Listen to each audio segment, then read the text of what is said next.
Juan Francisco nos mantenía al tanto de lo que estaba pasando con Matilde. A unas semanas de su detención, él y el grupo de abogados que contrató para su defensa estaban considerando usar la locura como alegato. No era una simple estrategia de la defensa para eludir a la justicia. El comportamiento de Matilde esos días había sido totalmente anormal. No dijo una sola palabra durante su traslado. No habló con Juan Francisco cuando intentó conocer su versión de los hechos. El propio Juan Francisco se encontraba impotente, cuando Matilde se negaba incluso a confirmar siquiera con un simple sí sus datos de identificación durante las declaraciones indagatorias. Aun cuando él le explicaba que como imputada era un requisito indispensable para que constara en el acta. No habló con Verónica cuando le permitieron visitarla gracias a la mediación de sus suegros con las autoridades del penal. No salía de su celda a las actividades físicas programadas. Prácticamente no ingería alimento. No respondía a las órdenes e indicaciones de los custodios. Era tan preocupante la actitud de Matilde que hasta su compañera de celda pidió que la cambiaran. ¿Por qué no se llevan a esa loca a un manicomio? En lo que esté dormida buscará la forma de matarme, decía. La única vez que Matilde articuló palabra fue cuando Juan Francisco le informó que había logrado conseguirle una visita de Augusto. Lo miró fijamente a los ojos y le dijo: «No quiero verlo ahora, no quiero verlo nunca». Juan Francisco se encontraba reunido con su equipo de abogados cuando recibió la llamada del detective a cargo del caso. Matilde quería declarar y no le importaba si no estaba presente un abogado. Le explicamos que la declaración no sería válida y accedió a esperarlo, dijo el detective.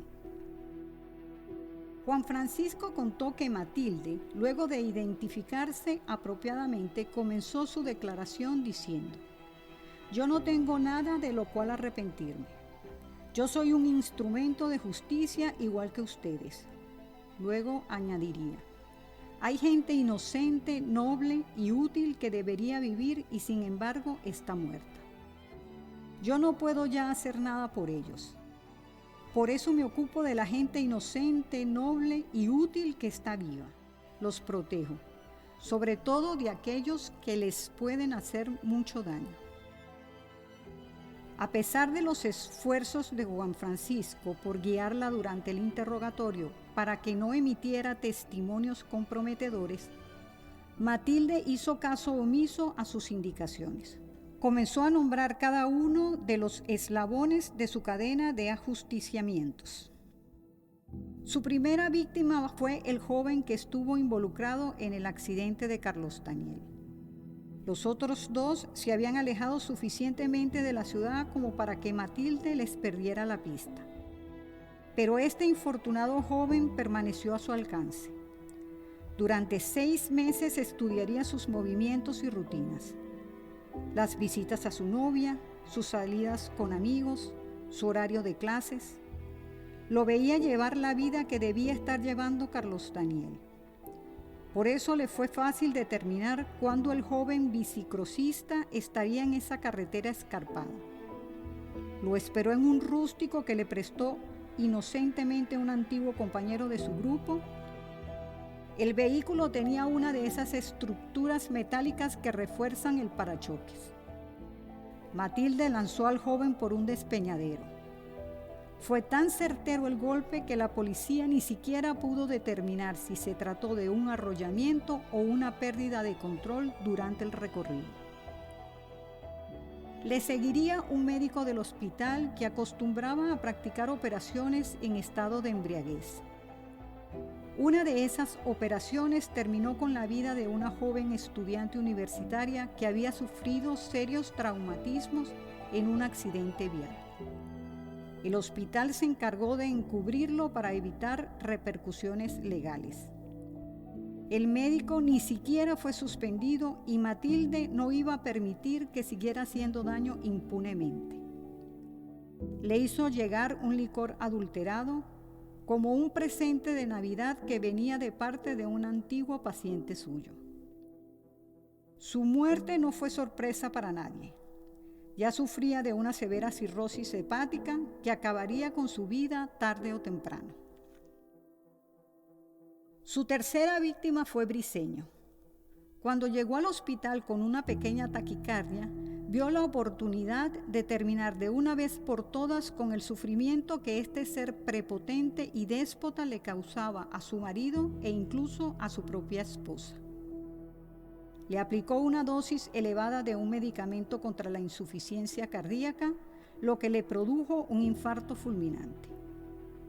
Luego llamó al doctor que estaba cumpliendo una doble guardia y que se encontraba lo suficientemente agotado como para aceptar cualquier cosa que una enfermera experimentada como Matilde le dijera. El doctor se limitó a declarar la hora de la muerte. Más tarde, Matilde se encargó de manipular a la viuda para que procediera a echar tierra en el asunto rápidamente. La cuarta víctima de Matilde fue una enfermera del área neonatal del hospital. Cansada de que esa mujer estéril volcara toda su frustración contra los recién nacidos, a quienes les provocaba asfixias leves para detener sus llantos y les hacía ingerir biberones en mal estado, logró seducirla para que se acercara a un ascensor que estaba descompuesto hacía muchos años y la empujó. La muerte fue declarada como suicidio. Todos en el hospital la conocían como una mujer amargada sin ningún motivo que la mantuviera atada a la vida. Le tocó el turno a Virginia López, la profesora de piano. Fiona no tenía culpa de su soledad ni del ocaso de su carrera. No iba a permitir que su sobrina se convirtiera en una víctima inocente de su crueldad.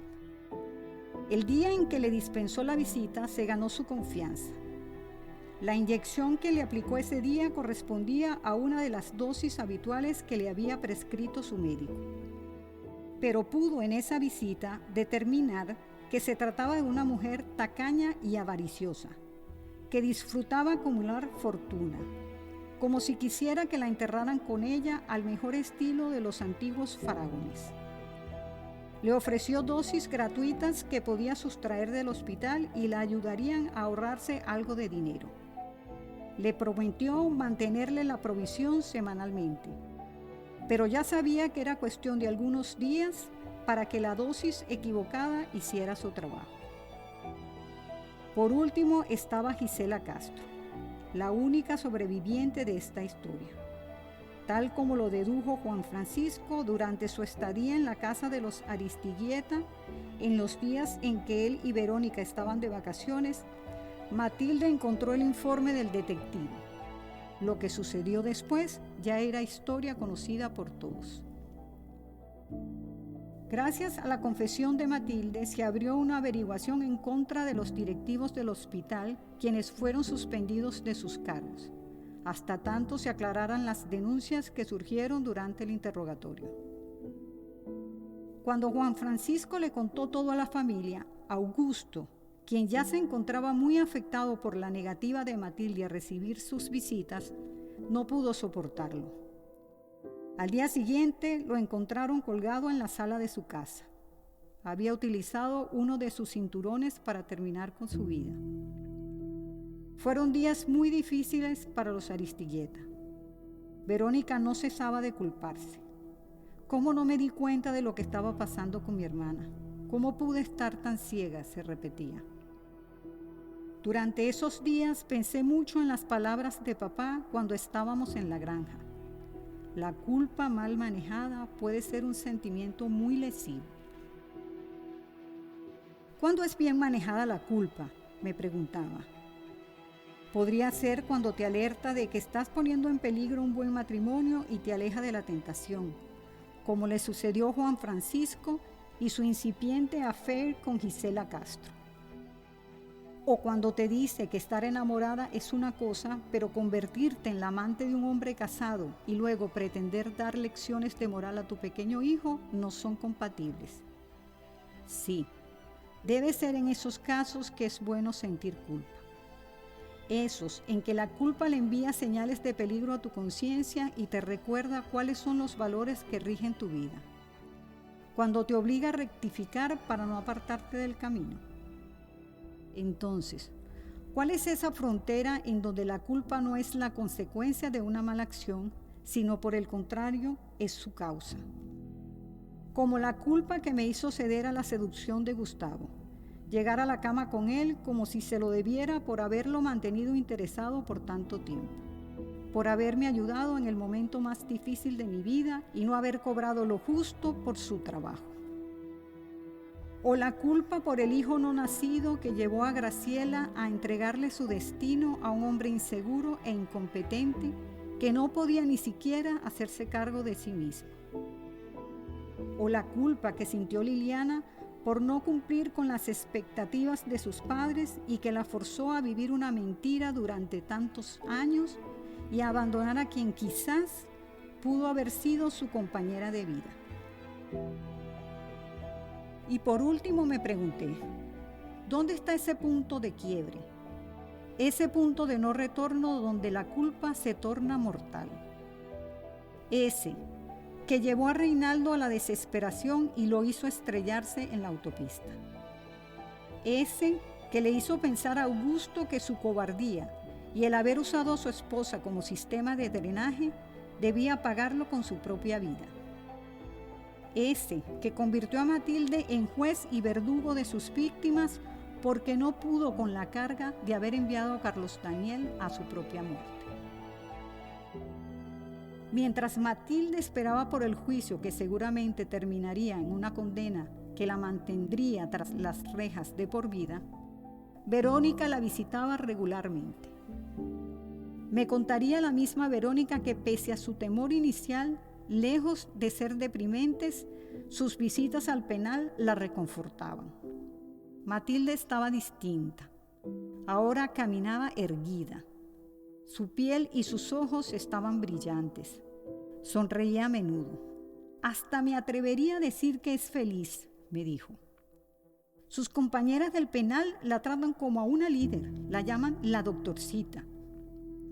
Siempre le encargaba a Verónica hierbas y ungüentos para ayudar con alguna dolencia, algún malestar o algún problema de insomnio a cualquiera de las reas que convivían con ella en el recinto.